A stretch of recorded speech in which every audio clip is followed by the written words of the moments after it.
ஒரு தடவை இந்த மாதிரி சக்கரவள்ளி கிழங்குல பொடி மாஸ் பண்ணி பாருங்களேன், செம்ம டேஸ்டா இருக்குங்க. செய்யறது ரொம்பவே ஈஸி. ஸ்நாக்ஸுக்கும் சேர்த்து 3/4 கிலோ அளவுக்கு சக்கரவள்ளி கிழங்கு இட்லி பாத்திரத்துல வேக வச்சு எடுத்து வச்சிருக்கேங்க. தாளிக்கிறதுக்கு பெரிய வெங்காயமும் கொஞ்சம் கருவேப்பிலையும் வெட்டி வச்சிருக்கேன்.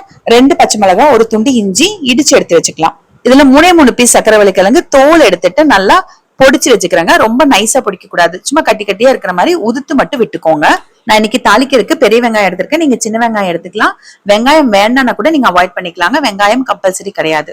கடாயில ஒரு 3 ஸ்பூன் அளவுக்கு தேங்காய் எண்ணெய் ஊத்திக்கோங்க. கடுகு, கடலைப்பருப்பு, உளுந்து பருப்பு தாளிச்சிட்டு நம்ம வெட்டி வச்சிருக்க பொருள் எல்லாம் சேர்த்துட்டு சிம்ல வச்சுட்டு நல்லா வதக்கணும்.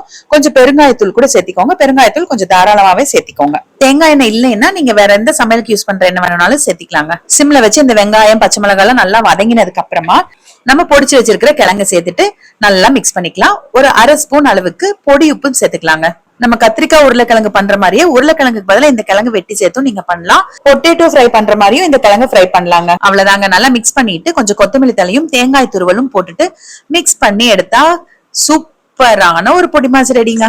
எந்த ரைஸோடவும் எந்த குழம்போடவும் இந்த பொரியல் சூப்பரா சூட் ஆகுங்க. நீங்க சும்மாவே கூட சாப்பிடலாம், ரொம்ப நல்லா இருக்கும்.